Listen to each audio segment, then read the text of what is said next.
राज्यातील स्थानिक स्वराज्य संस्था निवडणुकीसंदर्भातील सुनावणी लांबणीवर। आता येत्या शुक्रवारी दुपारी 12 वाजता होणार सुनावणी। सुनावणीकडे संपूर्ण देशाचं लक्ष। तुमच्या हातात तिजोरीच्या चाव्या असल्या तरी तिजोरीचा मालक आमच्याकडे आहे, त्यामुळे विकासाची काळजी करू नका। कोल्हापुरात प्रचार सभेमध्ये बोलताना चंद्रकांत पाटलांचा अजितदादांना जोरदार टोला। अयोध्येतील प्रभू श्रीराम मंदिर ध्वजारोहण सोहळा संपन्न। पंतप्रधान मोदींच्या हस्ते ध्वजारोहण। सरसंघचालक मोहन भागवत यांचीही सोहळ्याला विशेष उपस्थिती। आज संपूर्ण देशातील राम भक्तांमध्ये आनंद। अनेक शतकांचा संकल्प पूर्ण झाला। जगात कर्म आणि कर्तव्याचं प्रतीक म्हणजे धर्मध्वज। धर्मध्वज सोहळ्यावेळी पंतप्रधान मोदींचं भाष्य। मागील 11 महिन्यांमध्ये 320 माओवाद्यांचा खात्मा। माओवाद्यांनीच बुकलेट जारी करून दिली माहिती। इथिओपियामध्ये 10,000 वर्षांनी ज्वालामुखीचा उद्रेक। 130 किलोमीटर वेगानं राखेचा थर येतोय भारताच्या दिशेनं। उत्तर भारतातल्या अनेक जिल्ह्यांमध्ये पसरू शकते राख।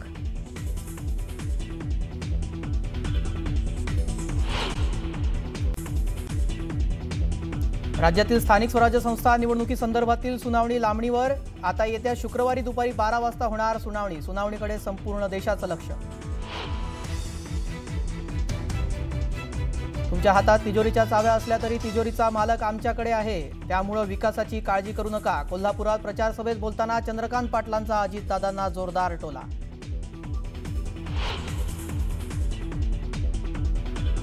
अयोध्येतील प्रभू श्रीराम मंदिर ध्वजारोहण सोहळा संपन्न। पंतप्रधान नरेंद्र मोदींच्या हस्ते ध्वजारोहण। सरसंघचालक मोहन भागवतांचीही सोहळ्याला विशेष उपस्थिती।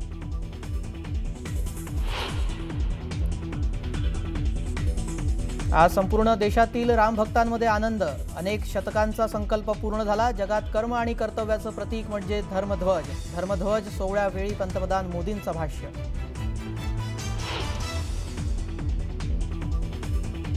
मागील 11 महिन्यात 320 माओवाद्यांचा खात्मा। माओवाद्यांनीच बुकलेट जारी करून दिली माहिती।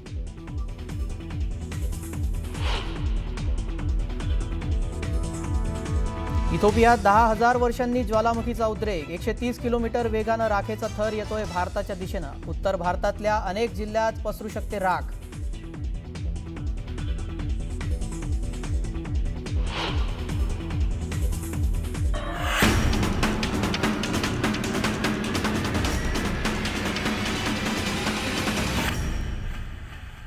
आता बातम्यांचा वेगवान आढावा घेऊयात सुपरफास्ट 100 मध्ये। राज्यातील स्थानिक स्वराज्य संस्थांच्या निवडणुकीबाबत होणारी सुनावणी लांबणीवर गेली आहे। आता येत्या शुक्रवारी दुपारी 12 वाजता सर्वोच्च न्यायालयात सुनावणी होणार आहे। सुनावणी लांबण्यानं राज्यातील स्थानिक स्वराज्य संस्थांच्या निवडणुकांवर टांगती तलवार कायम आहे। उपमुख्यमंत्री अजित पवारांनी बीडमध्ये जाहीर सभा घेतली आणि या सभेमध्ये बोलताना महिलांना सुविधा दिल्या पाहिजेत। 53 उमेदवारांपैकी अर्ध्या महिला उमेदवार आहेत असं म्हणत आपण महिलांचा सन्मान केला पाहिजे असं अजित पवार म्हणाले। शब्दाचा पक्का आहे, माझ्यावर आरोप प्रत्यारोप होतात पण मी स्वच्छ काम करण्याचा प्रयत्न करत असतो असं अजित पवार म्हणाले। अनेक पक्षाने आपल्याला उपमुख्यमंत्री पद दिली आहेत। आता जरी आरोप करत असले तरीही मागे त्यांनीच उपमुख्यमंत्री करून तिथे बसवलं होतं असंही अजित पवार यांनी म्हटलं आणि विरोधकांवर निशाणा साधला। तुम्ही मला साथ द्या, मी तुम्हाला साथ देतो असं म्हणत अजित पवार यांनी मतदारांना साथ घातली आहे। तुम्हाला विकास पाहिजे तर मी विकास करू शकतो, मी तुम्हाला मदत करू शकतो असंही अजित पवार म्हणाले। उपमुख्यमंत्री एकनाथ शिंदेंचं श्रीरामपुरात जल्लोषात स्वागत करण्यात आलं। श्रीरामपूरमध्ये भाजप आणि शिवसेना आमने-सामने आले। श्रीरामपूर नगरपालिका निवडणुकीमध्ये चौरंगी लढत होणार आहे। उपमुख्यमंत्री एकनाथ शिंदे यांच्या उपस्थितीमध्ये शिवसेनेचे नगराध्यक्षपदाचे उमेदवार प्रकाश चित्ते यांच्या प्रचारासाठी भव्य सभा पार पडली। यावेळी बोलताना त्यांनी उद्धव ठाकरेंवर जोरदार निशाणा साधलाय। सामान्य शेतकऱ्याचा मुलगा मुख्यमंत्री झाला हे त्यांना कधीच पचलं नाही। अजूनही जवळजवळ मळमळ होते, त्यांची पोटदुखी अजूनही जात नाही असा टोला शिंदेंनी लगावला। उपमुख्यमंत्री एकनाथ शिंदेंनी आमदार रोहित पवार आणि राम शिंदे यांच्यावर निशाणा साधला। जामखेडला 2 आमदार आहेत पण काम होत नाहीत। दोघे एकमेकांची कामे अडवतात, त्यामुळे जनतेचे प्रश्न सुटत नाहीत असा थेट आरोप शिंदेंनी केला। उपमुख्यमंत्र्यांच्या या टीकेमुळे जामखेडमधील राजकीय वातावरण चांगलंच तापलंय। आपण विकासाचा दृष्टिकोन ठेवून जनतेच्या कोर्टात गेलो आहोत। स्वबळावर 4ही ठिकाणी निवडणूक लढवत आहोत। विकासाचं मॉडेल नागरिकांसमोर ठेवणार असं निलेश राणे म्हणाले। जीवाभावाची लोक आपल्या विरोधात आहेत, मनाला पटत नसतानाही निवडणुकीला सामोरं जातोय असं निलेश राणेंनी सांगितलं। मालवणमध्ये भगवा फडकणार, निलेश राणेंना जिंकून द्या असं आवाहन उदय सामंतांनी केलंय। नारायण राणेंनंतर निलेश राणे हे सिंधुदुर्ग जिल्हा सांभाळू शकतात असं वक्तव्य उदय सामंतांनी केलं। सातारा नगरपालिकेच्या नगराध्यक्षपदाच्या महाविकास आघाडीच्या उमेदवार सुवर्णा पाटील यांनी प्रचार करताना साताऱ्यामध्ये मागील 35 वर्षात कोणताही विकास झाला नसल्याची खंत व्यक्त केली। दोन्ही राजेंच्या आव्हानापेक्षा जनतेनं त्यांना आव्हान दिलं असं म्हणत जिंकण्याचा विश्वास त्यांनी व्यक्त केला। सिल्लोडमध्ये नगरपरिषद निवडणुकीच्या पार्श्वभूमीवर अब्दुल सत्तार यांच्या उपस्थितीमध्ये शिवसेनेची प्रचार पदयात्रा सुरू झाली आहे। पदयात्रा आणि कॉर्नर बैठकीला मतदारांचा उत्स्फूर्त प्रतिसाद मिळतोय।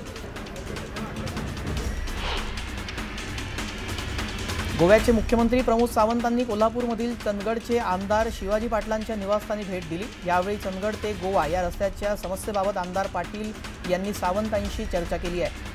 चंदगड नगरपंचायत निवडणुकीतील महायुतीच्या सगळ्या उमेदवारांना यावेळी सावंतांनी शुभेच्छाही दिल्या। गेल्या काही काळापासून सक्रिय राजकारणापासून अलिप्त असलेल्या माजी मंत्री जयदत्त क्षीरसागर यांची अखेर आपली भूमिका त्यांनी स्पष्ट केलेली आहे। नुकतेच भाजपमध्ये प्रवेश केलेले पुतणे डॉक्टर योगेश क्षीरसागर यांच्यासाठी ते आता मैदानात उतरले असून भाजपा उमेदवाराच्या प्रचारासाठी आयोजित करण्यात आलेल्या बैठकीला त्यांनी उपस्थिती लावली। वर्ध्याच्या इतिहासात पहिल्यांदा नगराध्यक्षपदाच्या निवडणुकीमध्ये कमालीची चुरस निर्माण झाली आहे। भाजपा काँग्रेस सेनेत थेट लढत होणार आहे। नगराध्यक्षपदाच्या उमेदवारासाठी उपमुख्यमंत्री, पालकमंत्री आणि प्रदेशाध्यक्षांची प्रतिष्ठा पणाला लागली आहे। चंद्रपूरमधील राजुला नगरपरिषद निवडणुकीमध्ये शेतकरी संघटना आणि काँग्रेस हे पारंपरिक विरोधक एकत्र आले असून भाजप पुढे आव्हान उभं केलेलं आहे। भाजपा आमदार देवराव भोंगळे विरुद्ध माजी आमदार सुभाष धोटे आणि माजी आमदार वामनराव चपट यांनी निवडणुकीसाठी प्रचारालाही सुरुवात केली। चाळीसगावात महायुतीतील वातावरण चांगलंच तापलंय। दादागिरी, दमदाटी आणि सत्ता पैशाच्या जोरावर राजकारण सुरू आहे अशी टीका सतीश पाटील यांनी केली आहे। महादेवाच्या पिंडीवर पाणी टाकून निवडणुकीमध्ये पैसे वाटणार नाही अशी शपथ घेऊन दाखवा असं आव्हान सतीश पाटील यांनी मंगेश चव्हाणांना केलं। मनमाड नगर परिषद निवडणुकीतील ठाकरेंच्या शिवसेनेचे उमेदवार नितीन वाघमारेंचं सोमवारी रात्री हृदयविकाराच्या झटक्यानं निधन झालं। अवघ्या 24 वर्षीय नितीन यांच्या निधनामुळे या प्रभागामध्ये हळहळ व्यक्त केली जात आहे। नगरपालिका निवडणुकीचा प्रचार सध्या जोरात सुरू आहे। अशातच स्थानिक आघाडी आणि अपक्ष उमेदवारांना चिन्ह नसल्यानं केवळ हात जोडून प्रचार करावा लागतोय। अपक्षांना पुन्हा एकदा चिन्ह घेऊन प्रचाराची कसरत देखील करावी लागणार आहे। स्थानिक स्वराज्य संस्था निवडणुकांच्या अनुषंगाने भाजपा महिला मोर्चा महाराष्ट्र प्रदेश निवडणूक संचालन समिती गठीत करण्यात आली आहे। यामध्ये कोकण विभागाच्या प्रमुखपदी रत्नागिरी जिल्ह्यातील भाजपच्या नेत्या शिल्पा मराठे यांची निवड करण्यात आली। रायगडमधील एकूण 10 नगरपालिका निवडणुकीमध्ये 5 नगरपालिकांमध्ये महिलांची राजकीय झुंज पाहायला मिळणार आहे। त्यामुळे या नगरपालिकेमध्ये कोणत्या पक्षाची महिला निवडून येते त्यावर या नगरपालिकेमध्ये महिलांचं राज्य पाहायला मिळणार आहे। सर्वाधिक हाय व्होल्टेज नगरपालिकाची निवडणूक रोहा, पेण आणि अलिबागमध्ये पाहायला मिळणार। चाळीसगाव नगरपरिषद निवडणुकीसाठी शहरामध्ये बनावट ओळखपत्र तयार करून बोगस मतदानाची तयारी सुरू असल्याचा गंभीर आरोप महाविकास आघाडीनं केलाय। पदाधिकाऱ्यांनी निवडणूक निर्णय अधिकाऱ्यांकडे विशेष तक्रार अर्ज दाखल केलेत आणि मतदान केंद्राबाहेर व्हिडिओ कॅमेरे बसवण्याची मागणी केली आहे। कोपरगाव नगरपालिका निवडणूक महायुतीतच लढत रंगणार असून राष्ट्रवादी अजित पवार गटाच्या प्रचार शुभारंभानंतर मुख्यमंत्री देवेंद्र फडणवीस यांच्या उपस्थितीमध्ये भाजपानं प्रचाराचा शुभारंभ केला। मुख्यमंत्री देवेंद्र फडणवीस यांच्या समोरच कोल्हे आणि विखे पाटलांमध्ये शाब्दिक चकमक झाली। जामखेड शहराचा विकास खुंटवणाऱ्या प्रस्थापितांविरोधात ही लढाई असून लोकांनी एकत्र यावं असं आवाहन उपमुख्यमंत्री एकनाथ शिंदेंनी केलंय। विकास व्हायचा असेल तर शिवसेनेच्या उमेदवारांना निवडून द्या। आपल्याकडे नगर विकास आणि पाणी पुरवठा दोन्ही खाती आहेत। विकास हमखास करणार असा विश्वास त्यांनी व्यक्त केला। उमरगा नगरपालिकेमध्ये एकनाथ शिंदेंच्या शिवसेनेला सोडत भाजपाने राष्ट्रवादी अजित पवारांच्या राष्ट्रवादीला सोबत घेत नगरपालिका निवडणुकीचं रणशिंग फुंकलं। यंदाच्या निवडणुकीमध्ये शिवसेनेला धडा शिकवणारच असा हल्लाबोल भारतीय जनता पक्षाचे उमेदवार हर्षवर्धन चालुक्य यांनी केलाय। पंचतारांकित औद्योगिक वसाहत असलेल्या चाकण नगर परिषद निवडणुकीमध्ये सर्वच राजकीय पक्षांची प्रतिष्ठा पणाला लागली असून या ठिकाणी केवळ अजित पवारांच्या राष्ट्रवादी काँग्रेस पक्षाला संपूर्ण पॅनल उभं करण्यात यश आलंय।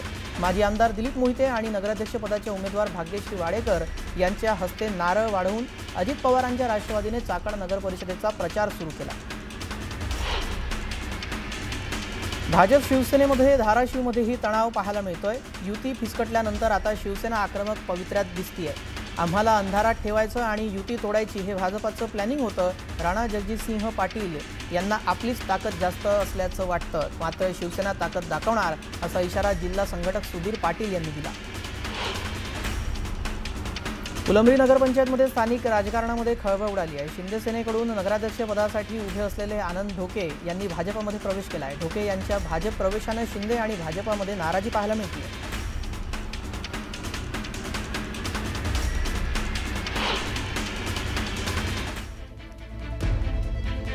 पुढे आपण एक आता सविस्तर बातमी पाहूया। अमरावती मुळशी मार्गावर इथे ट्रकला आग लागलेली आहे। बर्निंग ट्रकचा थरार या मार्गावर पाहायला मिळाला। इथेनॉलने भरलेल्या ट्रकने इथे पेट घेतलेला आहे। दोन्ही बाजूने वाहतूक पूर्णतः इथे ठप्प झालेली आहे। किती भीषण ही आग आहे आपण दृश्यांमध्ये पाहू शकतो। इथेनॉलने भरलेल्या या ट्रकने इथे अचानक पेट घेतलाय। दोन्ही बाजूची वाहतूक इथे पूर्णतः ठप्प झालेली आहे। अमरावती मुळशी महामार्गावर माहुली जहागीर जवळ ही घटना घडलेली आहे। ट्रकने अचानक पेट घेतलाय। अमरावती मुळशी मार्गावरील वाहतूक इथे पूर्णतः आता ठप्प झालेली आहे। महामार्गावर वाहनांच्या रांगाच लागल्याचं दिसतंय। सुदैवानं या घटनेमध्ये कोणतीही जीवितहानी झालेली नाही अशी माहिती आहे। आगीचे लोळ मोठ्या प्रमाणात वर उठताना दिसतायत। आजूबाजूच्या नागरिकांमध्ये देखील भीतीचं वातावरण निर्माण झालंय। अग्निशमन विभागाच्या माध्यमातून आगीवर नियंत्रण मिळवण्यात आलेलं आहे। इथे अग्निशमन दलाचे जवान देखील पोहोचलेत आणि ते आगीवर नियंत्रण मिळवतानाची दृश्य देखील ही आपण पाहतोय। सुदैवानं इथे कोणतीही जीवितहानी झाली नसल्याची माहिती मिळते। अमरावती मुळशी मार्गावर या बर्निंग ट्रकचा थरार आपण पाहतोय। इथेनॉलने भरलेल्या या ट्रकनं अचानक पेट घेतला आणि दोन्ही बाजूची वाहतूक देखील काही वेळसाठी ठप्प झाली होती। यानंतर आता उर्वरित बातम्या वेगवान स्वरूपात पाहूयात सुपरफास्ट 100 मध्ये। आगामी नवी मुंबई महापालिकेच्या निवडणुकीच्या पार्श्वभूमीवर शिवसेनेचा नवी मुंबई येथे मेळावा संपन्न झाला। युती संदर्भात निर्णय नेते घेतील, तुम्ही कामाला लागा। महायुतीचा भगवा झेंडा नवी मुंबई महापालिकेवर फडकवण्यासाठी सज्ज रहा अशा सूचना खासदार नरेश मस्केंनी केल्या।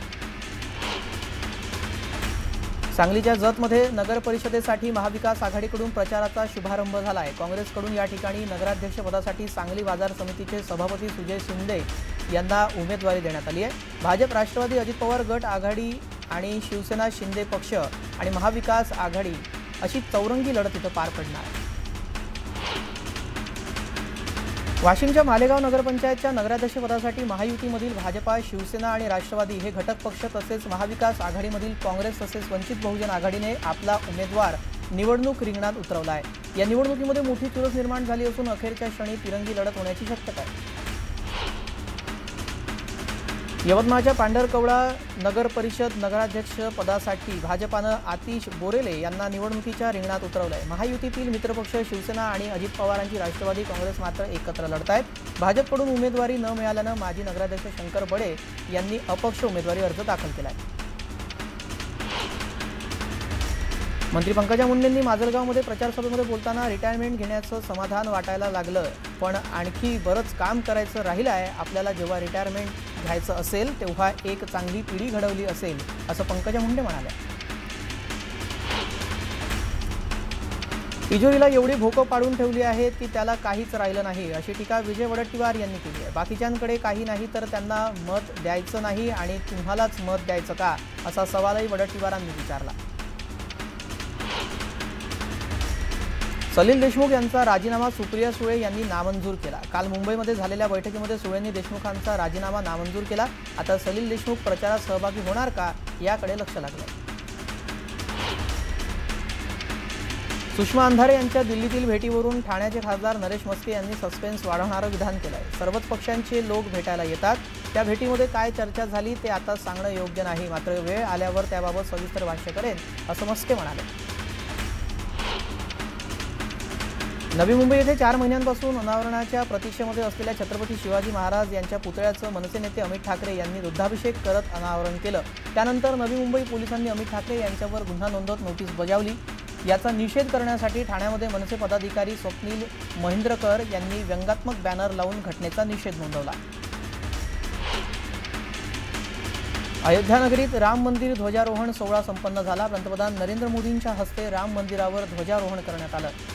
अयोध्येतील राम मंदिरावर धर्मध्वज डौलानं फडकला। पंतप्रधान नरेंद्र मोदींनी राम मंदिर परिसरातील 7 मंदिरात पूजन केलं। अयोध्येच्या श्रीराम मंदिरातील ध्वजारोहण सोहळ्याला मुख्यमंत्री आदित्यनाथ, सरसंघचालक मोहन भागवतांसह अनेक मान्यवरांनी उपस्थिती लावली। अनेक वर्षांचा संकल्प पूर्ण झाला, कित्येक पिढ्यांचे घाव आज भरलेत। धर्मध्वज हा केवळ ध्वज नसून भारताच्या सभ्यतेचं प्रतीक आहे, असं पंतप्रधान मोदी म्हणाले। नेहमी सत्याचा विजय होतो, असत्याचा नाही, असंही मोदींनी म्हटलं। पालघरच्या ग्रामीण भागामध्ये सध्या जंगली प्राण्यांचा वावर वाढला असून वाडा तालुक्यातील डाहे येथील एका विहिरीमध्ये कोल्हा पडला। शेतकऱ्यांनी जाळीच्या मदतीने कोल्ह्याला सुखरूप बाहेर काढलं। जळगावच्या शासकीय वैद्यकीय महाविद्यालयामध्ये लिफ्ट बंद पडल्याने प्रसूतीसाठी आलेल्या गर्भवती महिलांवर आणि नव्यानं प्रसूती झालेल्या महिलांना मोठा इथे त्रास सहन करावा लागला। लिफ्ट अचानक बंद झाल्यामुळे रुग्णालयातील कर्मचारी महिलांना पायऱ्यांवरून वरच्या मजल्यावर त्यांना नेत असल्याची दृश्य समोर आली, ज्यामुळे त्यांचा जीव धोक्यात येत असून उपचार प्रक्रियेलाही विलंब होतोय। नवले ब्रिजवर वारंवार होणारे अपघात रोखण्यासाठी पुणे पोलीस वाहतूक विभाग जालन्यामध्ये अतिवृष्टीनंतर थंडीचा मोसंबीला मोठा फटका बसला आहे। महिनाभरामध्ये 20,000 रुपयांवरून 12,000वर मोसंबीचे दर आले असून 8,000 रुपयांनी दरात घसरण झाली आहे। मागच्या 10 वर्षातील हा नीचांकी दर असून मोसंबीवर उत्पादक शेतकऱ्यांवर संकट कोसळलं आहे। सांगलीच्या पलूस तालुक्यातील धनगाव औदुंबर परिसरातील कृष्णा नदी पात्रामध्ये मगरीचा वावर दिसून आला आहे। मगरीच्या वावरामुळे शेतकरी आणि मासेमारी करणाऱ्यांमध्ये भीतीचं वातावरण पसरलं आहे।